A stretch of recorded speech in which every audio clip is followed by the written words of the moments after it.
Mayroon po ako natanggap sa Facebook na tanong at gusto ko i-share sa inyo.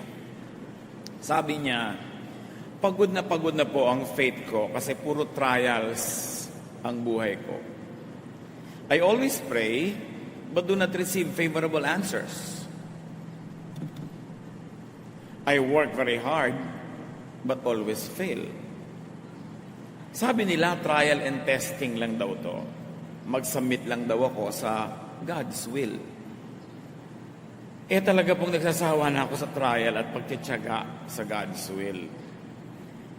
Bakit po ayaw akong sagutin at bigyan ng success ng Diyos? Nakakadisillusion na ang faith na to. Sabi niya. Nalungkot ako sa natanggap kong mensaheng ito at hindi ito una o huling beses ko natanggap yung ganitong tema. Marami talagang nagtatampo pa sa Diyos. Dahil sinisisi nila ang Diyos, namatay ang nanay nila, may cancer sila, nakunan siya, hindi natuloy ang kasal, etc. etc.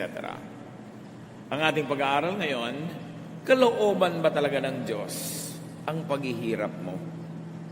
Talaga bang inassign ka ng Diyos na magdusa at kagustuhan ng Diyos ang nangyayari sa iyo ngayon? Ama, salamat dahil kayo'y kaliwanagan. At ngayon, yung liwanag na yan ang aming hinahanap. Paliwanagin yung aming isip nang maunawaan namin ang hiwaga ng mga nagaganap sa aming buhay at mailagay namin sa lugar ang aming mga expectation, maging ang aming mga reaction sa nagaganap sa paligid. Teach us. Forgive us our sins. Give us a clean slate on which you will write your truth. Forgive us our shortcomings. Punuan niyo po ang aming mga kakulangan at ngayon, bigyan niyo kami ng liwanag. Kayo ang siyang mangusap, tinig niyo lamang ang siyang manaig, at nawa, Panginoon, pagalingin niyo ang mga damdamin, ang mga karamdaman ng aming puso, at palakasin ang aming pananalig. Inaalay namin sa iyong oras na ito ang aming atensyon. Teach us, akayin niyo po kami. Sa ngalan ng iyong anak na si Jesus, nananalangin kaming umaasa na tatanggapin ang aming hinihiling. Ano po ba ang pinagmumulan ng dismaya sa God's will? Bakit maraming nawawala ng gana, nadidisillusion? Una, maling katuruan. Maling paniniwala na personal na sinasadya ng Diyos ang kaliit-liitang nangyayari sa buhay ng tao. Yung bang sabing, sinadyang gawin sa iyo ng Diyos yan. Ini-assign ka na lagi nilang mabigo sa pag-ibig. Pinag-iinitan ka ng Diyos, dinadagukan ka ng langit, dinadaganan ka ng mga anghel. Ito isang pag-aakalang bawat nagaganap sa buhay ay itinakda ng Diyos. Naka-assign po ba ako maging old maid? Talaga bang nakatalaga akong lagi na lang malugi, mabigo?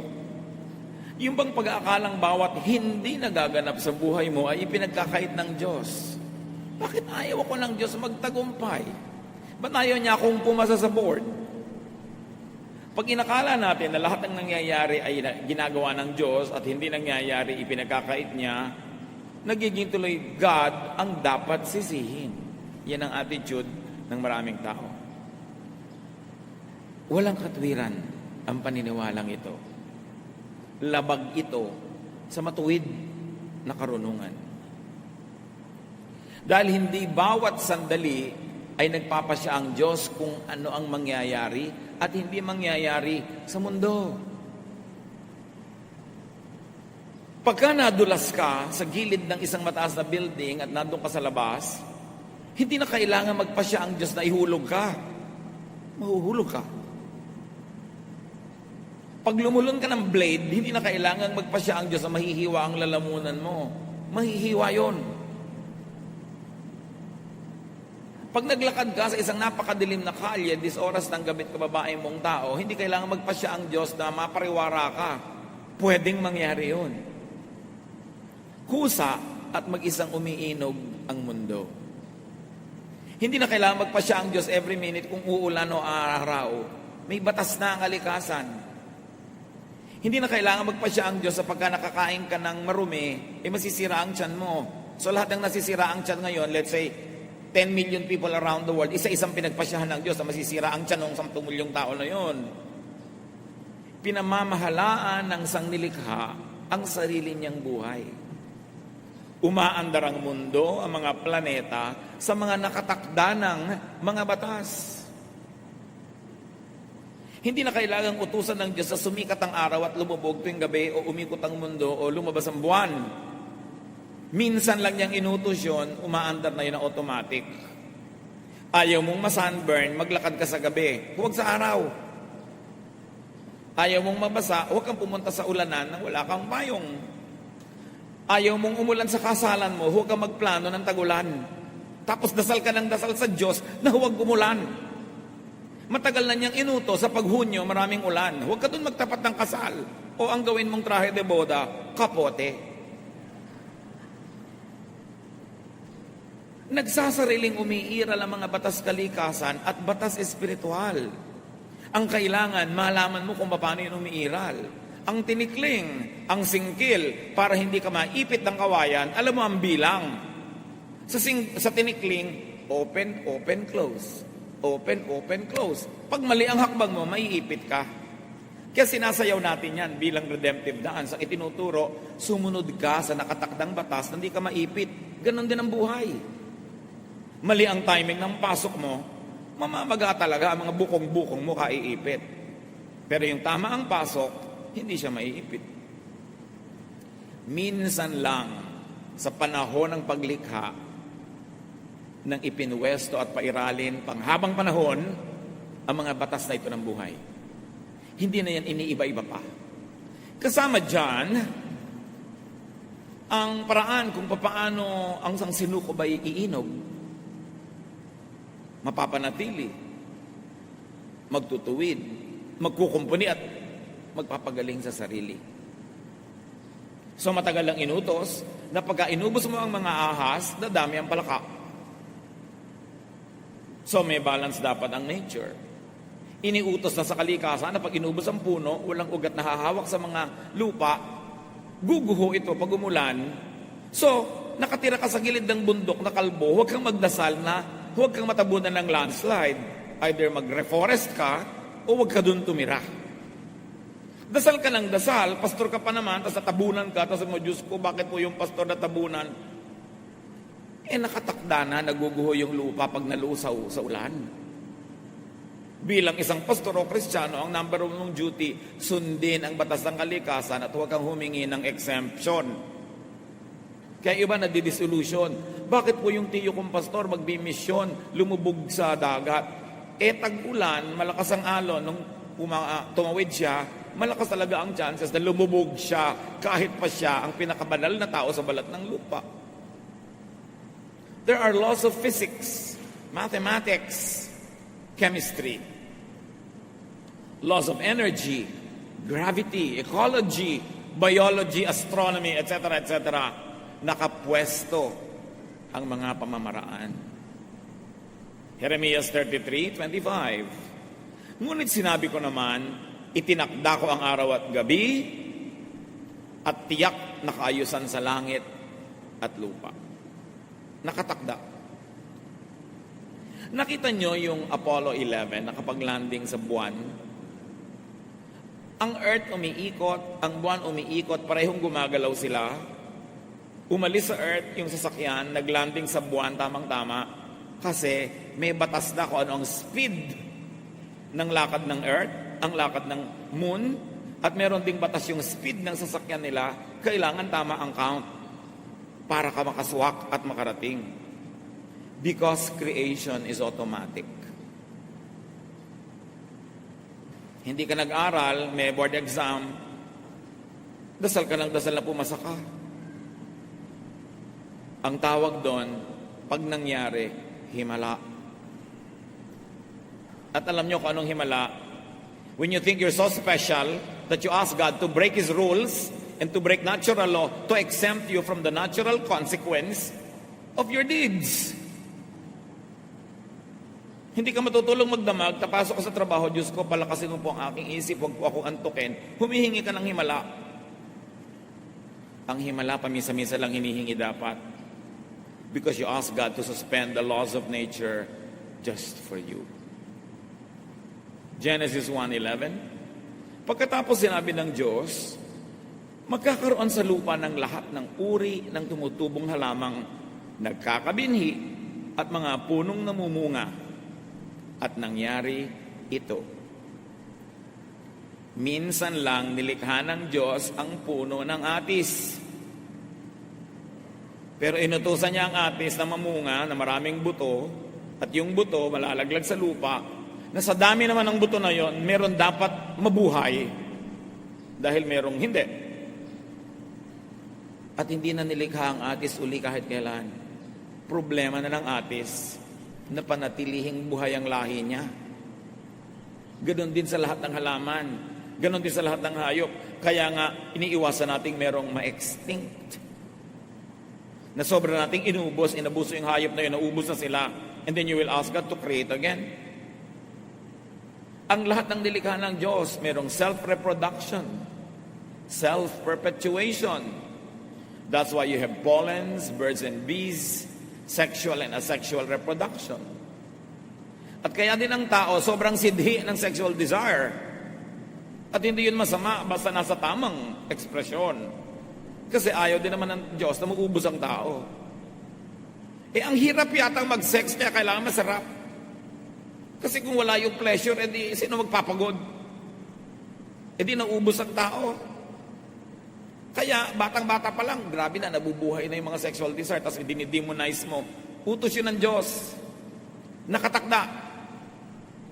Kasi every species will have to reproduce itself.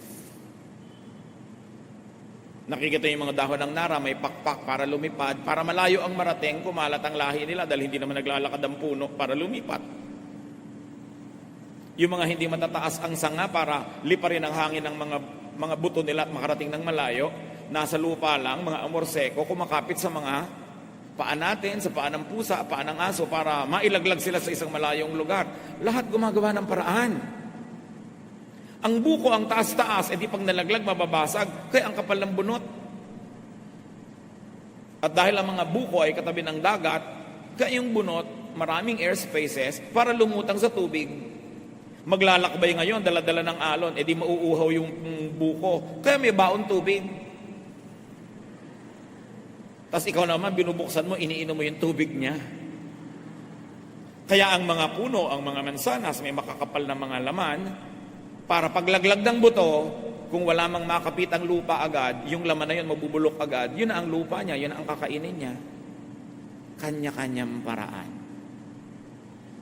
Yung mga buto na hindi makarating sa malayo, tinutukan ng ibon, kakainin ng ibon yung laman, hindi naman niya kayang tunawin yung buong shell ng balat na yon. Pag ipot niya, malalaglag na yung buto sa malayo at may kasama pang fertilizer agad. Para-paraan yan.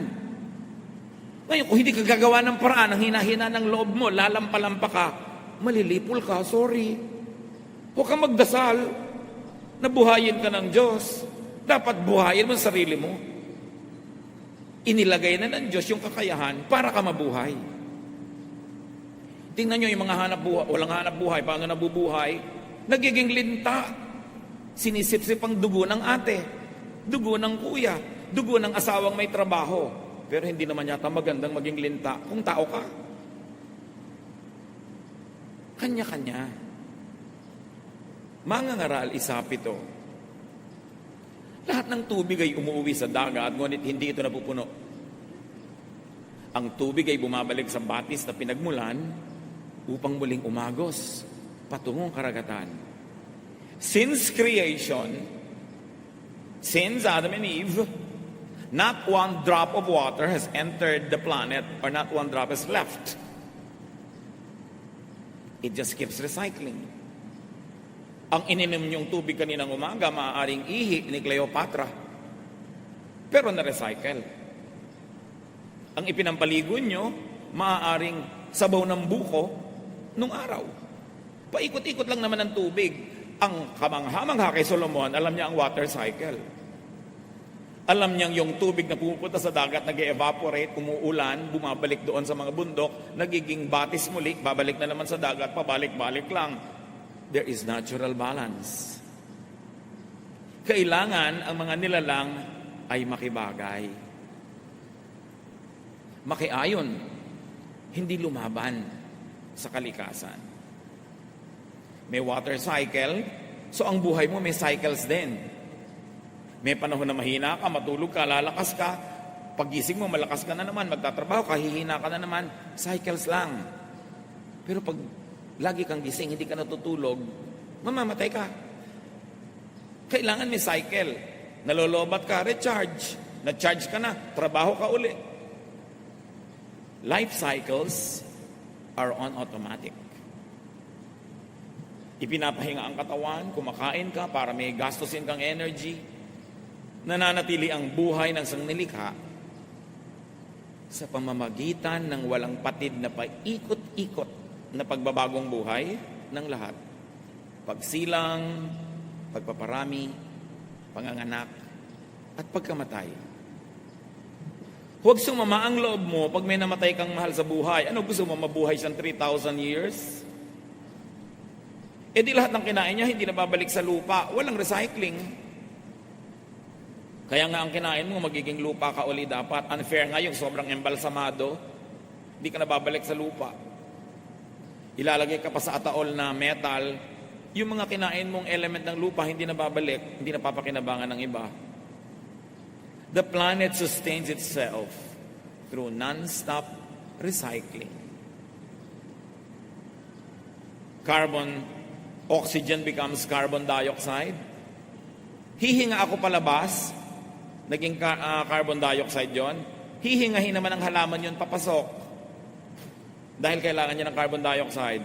I-exhale niya, magiging oxygen.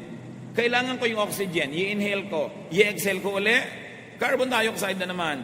So ikaw lang at isang pasong halaman, kaya nyo nang mabuhay together. Basta palitan kayo ng hininga. Kaya pag inuubos mo ang halaman, nawawalan tayo ng oxygen. Ang hirap gumaling sa mga ubo-ubo, sakit-sakit pag nasa city na walang halaman. Kasi wala ka nang mahingang oxygen, puro carbon, hindi nga dioxide, carbon monoxide. Yun ang lumalabas sa mga tambutso ng mga sasakyan, nalalason ka pa. Kaya kayo nandito sa bulwagan ng Panginoon, sa Folk Arts, bago kayo umalis, pumunta kayo sa mga ilalim ng puno, huminga kayo ng huminga, dahil maraming oxygen. Kailangan mo ng oxygen therapy. So may water cycle, may composition and decomposition. Death is a necessary part of the design. Huwag isama ng loob.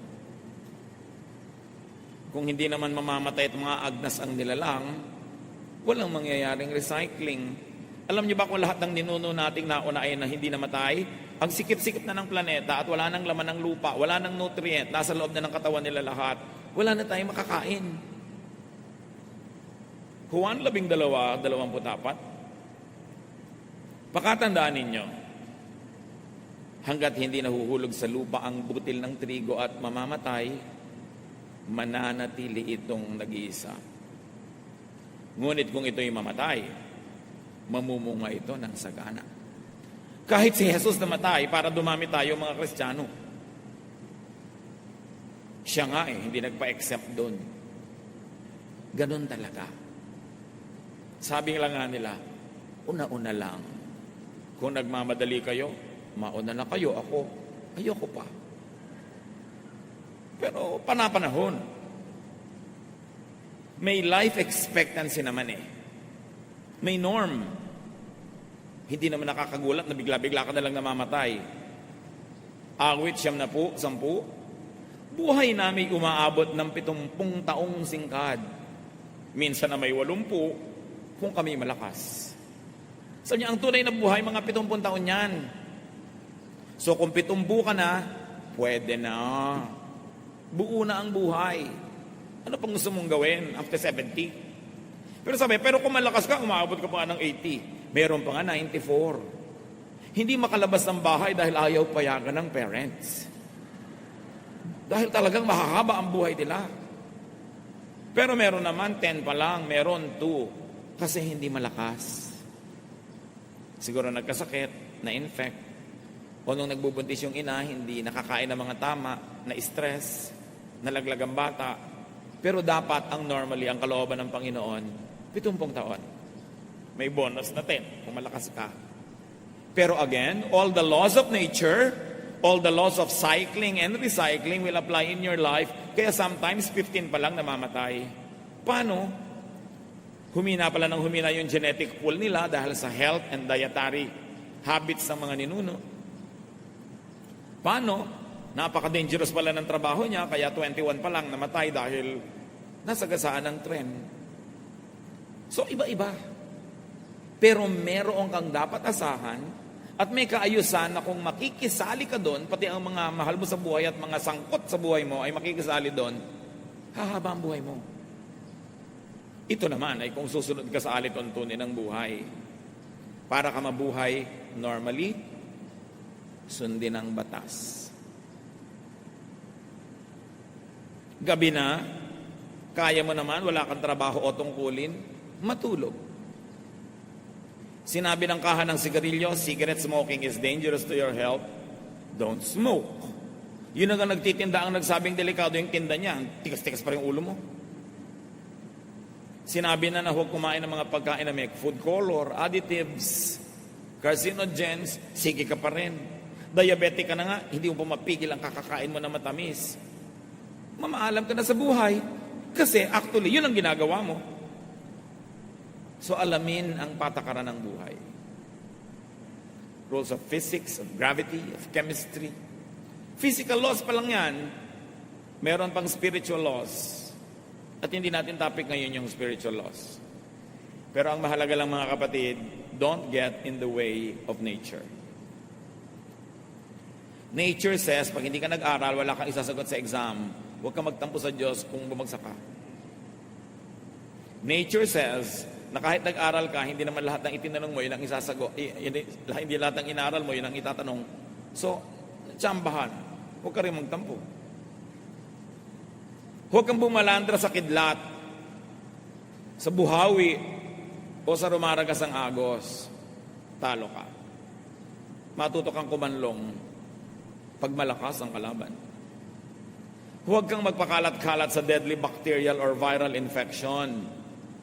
Huwag kang makipaglaro sa mga intestinal worms and diseases. Kain ka ng street food na hindi ka tiyak kung ligtas, kaka-hepatitis ka, kain ng isaw, nakakain mo yung mga hilaw na mga itlog na mga bulate. So, pag nagkabulate ka, huwag kang magdamdam. Huwag kang bumalanda sa gutom na buhaya o leon o pating. Ano mangyayari sa'yo pag hindi mo iginalag yung mga yan? Magiging host ka sa kanilang life cycles. Hihititin nilang yung lakas. You would be reduced to being a snack of some crocodile kasi gusto at kailangan din nilang mabuhay, walang personalan. Gutom ang buhaya, pakalat-kalat ka, naging merienda ka. Walang personalan. Walang magagalit sa Creator. Nakatakda lahat yun. Ang sawa, alam nyo ba na ang ngipin ng sawa, ang direksyon ng ngipin ng sawa, papasok. Papasok sa lalamunan niya, hindi palabas. Kasi habang nilululon ka niya, at pumilit mong lumabas, doon ka lang matutusok. So para huwag kang masaktan lumabas, susuot ka na lang susuot sa loob hanggang madigest ka na niya. Pati ang ngipin niya, nakapwesto para siya manalo. So huwag kang kumalat doon. Nag-aalaga ka ng sawa sa bahay, katulad na papanood mo kumisan sa TV. Tapos magtataka ka kamisan yung anak mo na wala. Tapos pagdating mo yung sawa nagtututpick. Tapos magagalit ka sa Diyos, wala ka sa lugar. Ano mang nagaganap ayon sa batas ng kalikasan ay maituturing din kalooban ng Diyos. Kahit hindi nakabuti sa iyo. Kasi nakabuti naman sa leon. Nagka-dengue ka, nakabuti sa lamok. Dahil yun ang gusto niya, ilagay sa iyo yung dengue niya.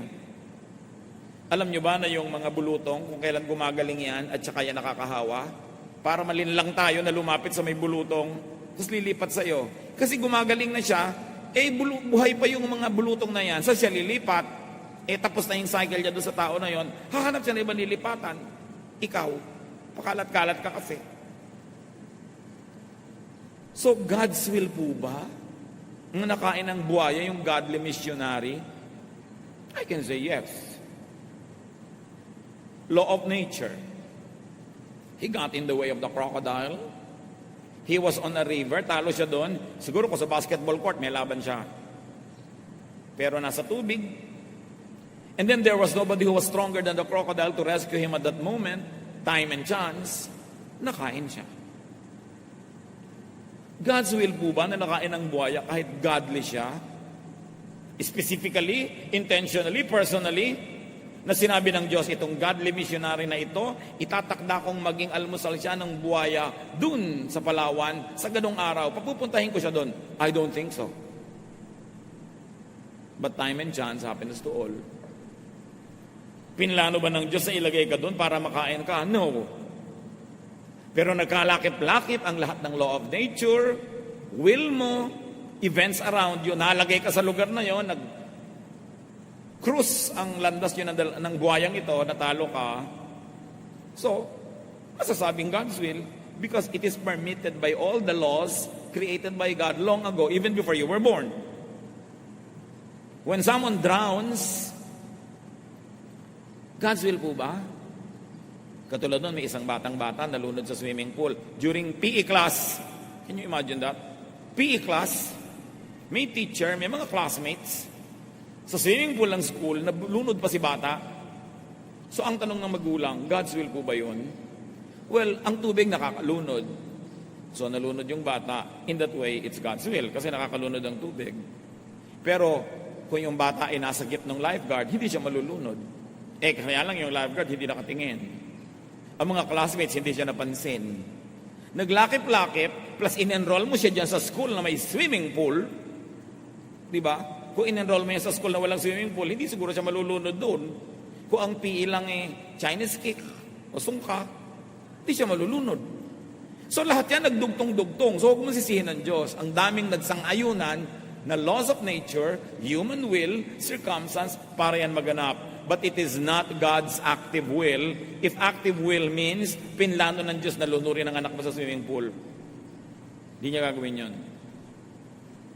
Kaya lang, hindi naghimala ang Diyos. Kasi may law of nature. Mabigat yung bata. Yung buoyancy niya, hindi na kaya ng tubig. Lumubog siya, walang naging himala. Nature took its course. And 99.99% of the time, nature takes its course. Walang himala. At hindi kasalanan ng Diyos na hindi siya maghimala. Kataka-taka nga pag naghihimala siya. Why God will break His own laws? It is simply God's passive and permissive will. The laws of His creation allows it to happen. Will po ba ng Diyos ang mapangasawa ko, drug addict? Nanliligaw pa lang sa'yo, adik-adik na. Hinihulog-hulog mo yung loob mo. Nakipag-date ka, napangasawa mo, tapos itatanong mo kung will of God. Will mo yon, kaya lang pinayagan ng natural law, so it happened. Indirectly, it is the will of God, but directly, no. God did not decide na ang mapapangasawa mo yung addict na yun. Ang laki-laki ng factor mo. Ang nagaganap ay bunga ng masalimot na talastasan ng mga batas kalikasan, sariling gawa ng tao, mga likas na kaganapan, at pag-iral ng mga batas espiritual. Nagsasama-sama yon para ang isang bagay ay maganap. Mangangaral walo-walo, kung paanong di ba pipigil ng tao ang hangin, gayon din, hindi niya mapipigil ang pagdating ng kamatayan. May mga hindi napipigil, pero merong napipigil at may nade-delay. Pero kamatayan, usually nade-delay mo yan.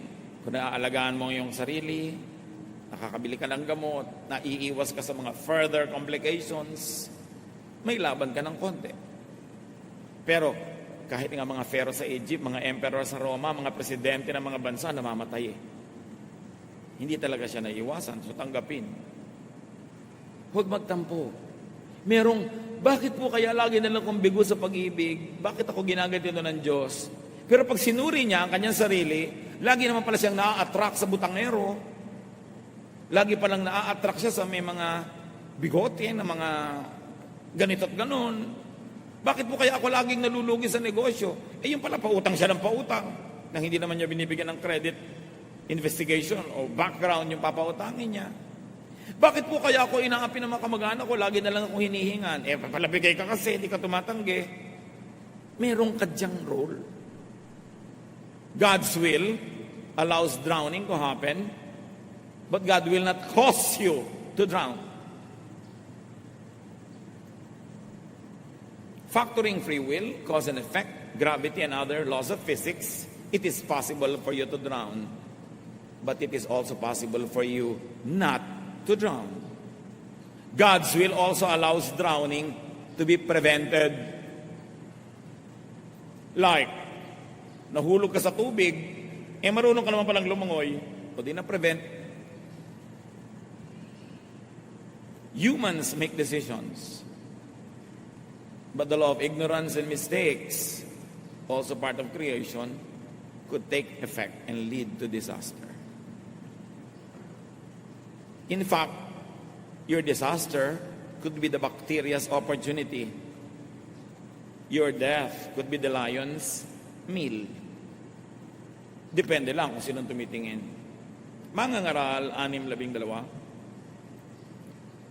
Sino ang nakaalam kung ano ang mabuti sa taong nabubuhay sa maikling panahon at pagkatapos ay mawawalang tulad ng anino?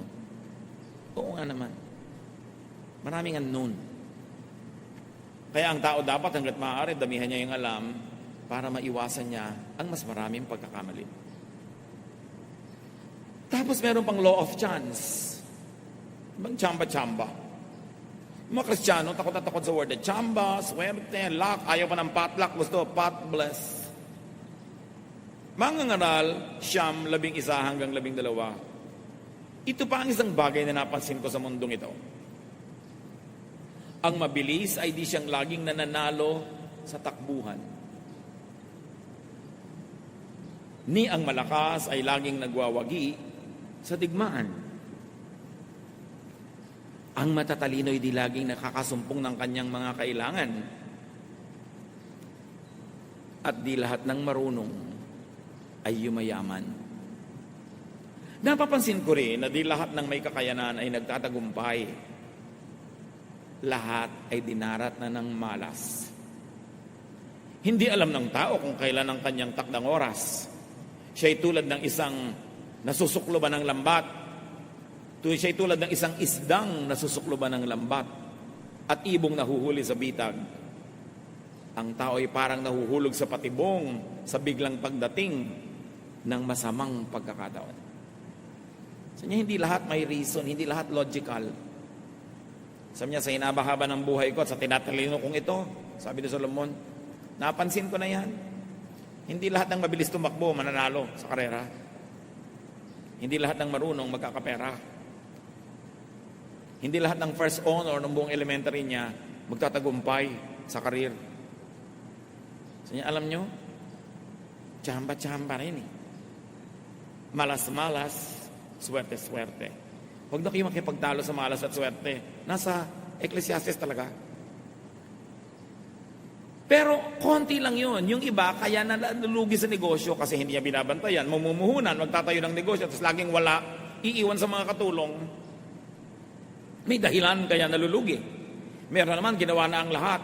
Hindi pa rin sinuwerte. Yun yan, i-apply nyo na ngayon yung Ecclesiastes. May paglalagyan. Sabi, ganyan talaga eh. Kakatsamba-tsamba, nagkakatyap-tyap. Pero wala namang taong buong buhay niya, malas siya. Meron lang siya mga project na inaalap kasi hindi maganda yung mga elemento.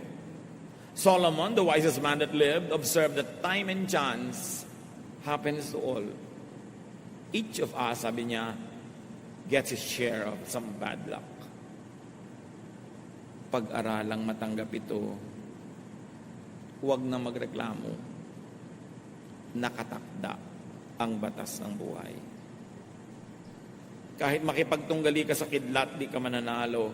Lalo naman kung nakikipagtalo ka pa sa Diyos, makisakay ka na lang, makiayon, at makinabang kung alam mong laruin ang mga batas ng buhay.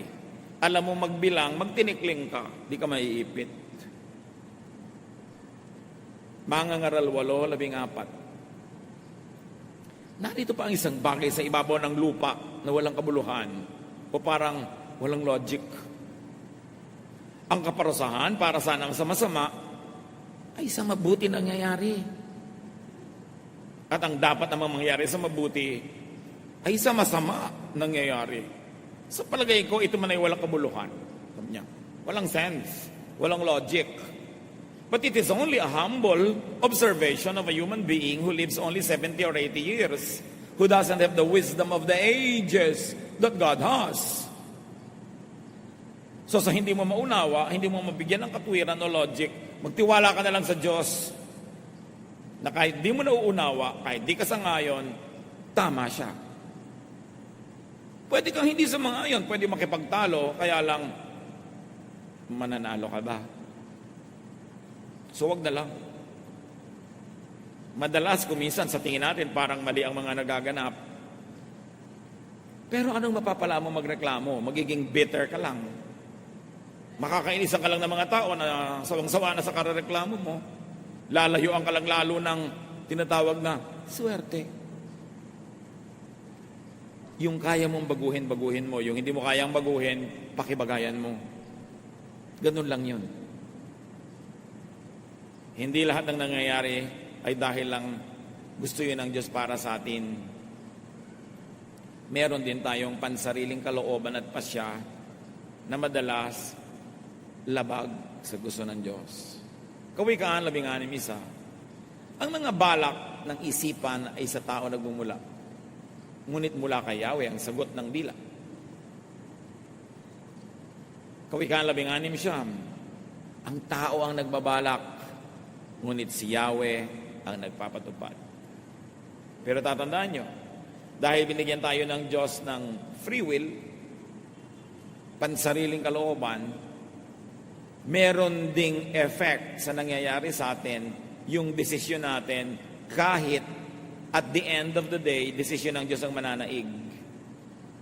Kung gusto ng Diyos na makarating ka halimbawa sa Laguna after 1 hour of travel, pero doon ka nagpunta sa Tarlac, dahil ang kalooban ng Diyos ay sa Laguna ka pupunta, malilipat ka ng landas, magiging patungo kang Laguna. Pero kaya lang, baka 5 oras ang abutin, dahil babalik ka pa, mag-U-turn, natagalan.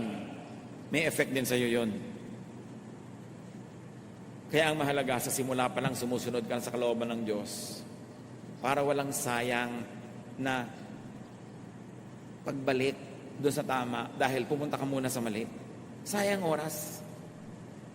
Parang lumiko ka sa isang maling kalsada, ang tagal-tagal na, tsaka mo na-realize mali ka, babalik ka, makakarating ka rin naman sa pupuntahan mo, kaya lang na-delay ka na. O naubusan ka na ng gasolina, hanggang doon ka na lang. Hindi ito ibig sabihin personal ang pagpapasya ng Diyos sa bawat nangyayari sa buhay natin. Ang tinatawag nating pagpayag ay ayon sa nakatakdang batas na kanina pa natin pinag-uusapan. Hindi kailangang magpasya ang Diyos, halimbawa, na malaglag ka dyan sa sahig kung ang inupuan mong silya ay marupok at mas mabigat ka kaysa sa kaya niya. Hindi na kailangan sabihin ng Diyos, papahulugin ko siya, natural na mahuhulog ka. So tinitingnan mo, ito bang inuupan ko, kaya ang bigat ko? Rules automatically apply. When set rules are broken or suspended by God to effect an exemption, to accommodate a selfish prayer, to yield to someone's vanity, you have a miracle. May himala. But selfishness and vanity dito, ang ibig natin sabihin is my personal wish and momentary pleasure is more important than universal law, order, and balance. Mo Lord, gusto ko sana na mangyari ito, pero hindi yun talaga ang nakatakda kung tutuusin all the rules of the game. Selfish. You ask God to suspend the laws of nature to accommodate your vanity. May kani-kanya rin kalooban ng ating kapwa-tao.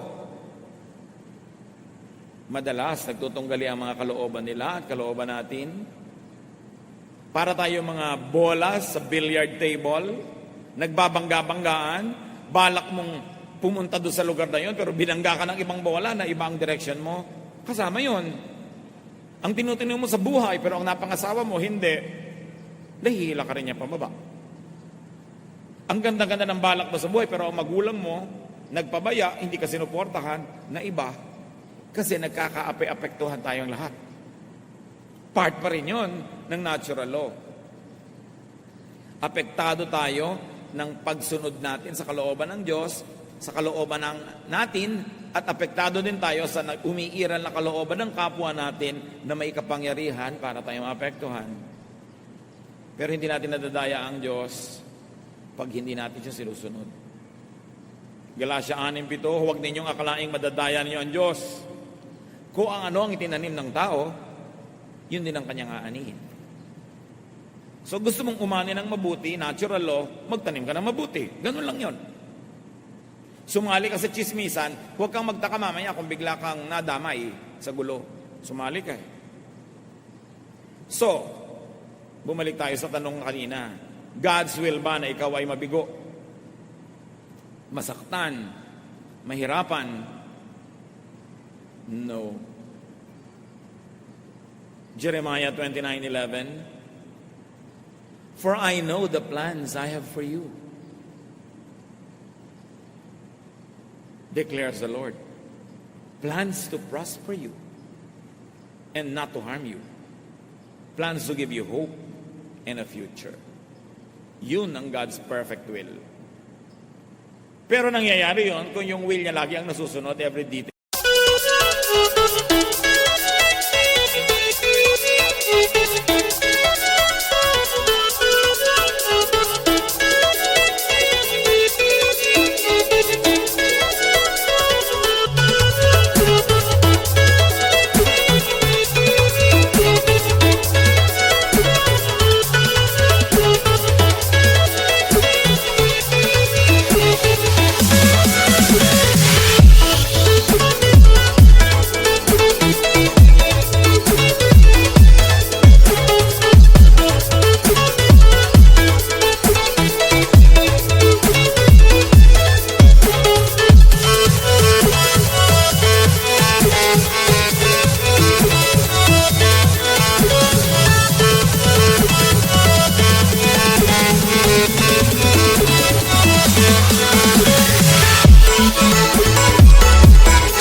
Of the way.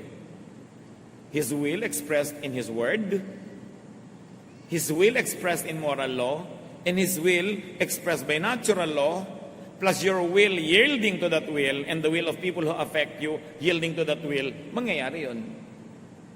Madalas yun nabibigo dahil somewhere along the way, somebody does not obey God. God's will is everything permissible to happen within the life systems God designed, including inputs from nature, other living beings, design of each creature, including capacities, gifts, tendencies, natural desires, and reactions due to genetic dictation. Verbatim ko yan inilagay sa notes nyo dahil yan ang isinagot ko doon sa Facebook sa tanong. Further, God's will is whatever could be achieved employing human personal will, which God created and allowed to make choices. Reviewin nyo na lang mamaya kung nosebleed. Diba? God's will is anything that could result from the interactions of all these elements of life. The possibilities of God's will are nearly infinite as God Himself. While it is possible for the divine to make specific calls to some specific creatures for some specific purpose at specific time frames, that kind of imposed God's will is not typical and definitely not the rule for all. Except for the above, there could be not one specific destiny for anyone. like one specific pre-chosen life partner that you have to meet serendipitously, that one suffering or happiness is God's specific will for a person. That would make us just glorified robots. We act and react to and with the rest of creation. So malawak, maraming posible. Everything in creation also acts, reacts, and interacts with everything else. Any and every fruit of such life exchanges, their combinations, sums, derivatives, compounds, mixing, remixing, etc., are all God's will. So, God's will po kaya sa akin ni Lord, itong nakakurbata kong office mate, possible, pero hindi ka naman ipinanganak para siya lang ang maging partner mo.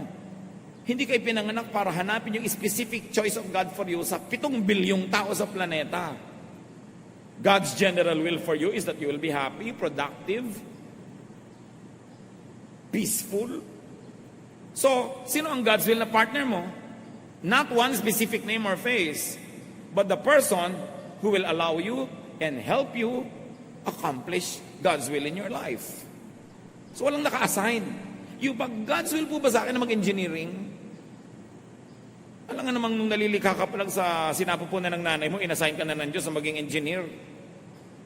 Pero binigyan ka niya ng mga gifts na, let's say, ang galing mo sa math, so pwede kang engineer, pero pwede ka rin negosyante, pwede kang ganito, pwede kang ganon. Walang specific assignments. Dahil magiging robot lang tayong lahat. At ang kitid-kitid ng lalakaran mo, ang sikip-sikip ng mundo mo, dahil may specific will for you. There is a general will. How you make it specific depends on your performance. So another source of frustration, mislabeling. Maling pagtawag sa lahat ng kabiguan bilang pagsubok ng Diyos. Bihira lang ang sinusubukan ng Diyos tulad ni Job. Hindi lahat sinusubok. Santiago 1:13-14. Huwag sabihin ng inuman na tinutokso siya ng Diyos kapag siya'y dumaranas ng pagsubok. Sapagat ang Diyos ay hindi maaring matukso at hindi rin naman niya tinutokso ang kahit sino. Natutokso ang tao kapag siya'y naaakit at nagpapatangay sa kanyang sariling nasa. So, merong self-will. Kadalasan ang kabiguan, hirap, sakit ay bunga lang ng paglalakip-lakip ng mga batas ng kalikasan, kalooban, palad, tsamba, tiyan, sabi ni Solomon, lahat yon nasa palayok. Hindi mo alam pag sandok mo kung alin ang sasama. So how to cope with life? How to harmonize and get the most out of God's will? Do your best. You want to minimize the possibility of a failure? Do your best. Pray and hope for the best results. Accept the result. Keep trying if not satisfied. Or learn to be contented and happy. These are the choices. Unang Timoteo 6:6-7. Kung sa bagay, malaki nga ang napapakinabang sa relihiyon kung ang tao ay marunong masyahan. Wala tayong dalang anuman sa sanlibutan at wala rin tayong madadalang anuman pag alis dito. So sino man ay walang karapatang sumama ang loob sa Diyos dahil wala ka namang dala. Lahat ng ating tinatangkilik, bigay lang. Kung yung specific gusto mo, hindi nabigay, hindi sinadya ng Diyos na hindi ibigay. Reviewin yung buong mensahe. Nandun ang isa sa mga dahilan kung ba't hindi nangyari ang gusto mo. Do not charge against God or religion the frustrations of daily life. Kaya naman kuminsan sa Diyos nagtatampo o sa church nagtatampo ang mga nabibigo kasi mali din ang pangako ng iba. Sasabihin ng iba, pag lumapit ka sa Diyos, lahat ng gusto mo matutupad, tatahimik ang buhay mo, etc., etc., sasagana ka. Maling pangako yun. Marami tuloy na naiinis at nagtatampo. The inevitable result would only be frustration with God and disillusion with faith. That's unfair to God, to truth, and to ourselves. Magtatampo ka sa Diyos, it's unfair to you kasi ikaw ang loser. Religion is not a dispenser of cookies and candies. She is a teacher of obedience to divine laws. Nag-church ka, lumalapit ka sa Diyos, nagba-Bible study ka, hindi para sa mga gantimpala na inaasahan mo at magtatampo ka pag hindi mo nakamit. Lumalapit ka sa Diyos para maturuan ka kung paano magiging masunurin, hindi para humingi ng humingi. Religion is not a dispenser of favors. True religion is a stern teacher of obedience to divine laws. Yun ang dapat hinahanap mo sa tunay na pananalig at pananampalataya. Paano ka magiging makadiyos? Hindi paano ka tatanggap nito at noon at magtatampo kang parang bata pag di mo natanggap. Do not, as some spoiled or selfish brat, or as a deserving recipient, approach the divine, but approach God as a humble, obedient, supplicant, and penitent. Feeling bad about God or getting angry at God would only worsen your situation.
God's will for you is this.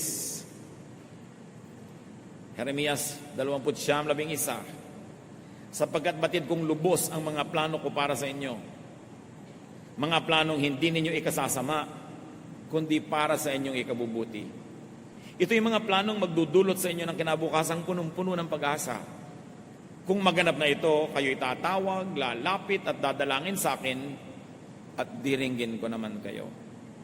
Yun ang God's will for you. God's perfect will. But God's permissive will allow you to fail if you don't play it by the rules. May pag-asa kahit sa ngayon ay parang pinagkakaisahan ka ng langit. Hindi yun totoo. Feeling mo lang yun. Awit, 121, 1-2. Dun sa mga burol ako'y napatingin, sasaklolo sa akin, saan manggagaling? Ang hangad ko'y tulong kay Yahweh magmumula sa Diyos na lumikha ng langit at lupa. Now, that is one great divine law that God helps us. Kalooban ba ng Diyos ang paghihirap mo? Yes and no. Depende kung paano mo titingnan. Pero meron kang kapangyarihan na baguhin yan dahil ang tunay na gusto ng Diyos para sa iyo ay yung mabuti. Ama sa langit, salamat sapagkat maganda ang layo ninyo para sa amin. Tulad ng mga magulang na maganda ang plano para sa mga anak, pero ang mga anak ay dapat mag-cooperate. Dapat sumunod. Dapat tulungan ang mga sarili nila. Ituro mo sa amin ito, Panginoon, at kung meron sa amin mga nagtatampo, nagagalit sa inyo, patawarin niyo po kami. Papagliwanagin ang kadimla ng aming isip, palayain kami sa kasinungalingan na meron kaming dapat ipagtampo. Teach us, Lord, to observe all the laws that you have set before even we were born, so we can get the most out of life and we can give you pleasure. Pagbulay-bulayan sumandali ng katahimikan ang kahulugan ng lahat ng ito sa ating personal na buhay.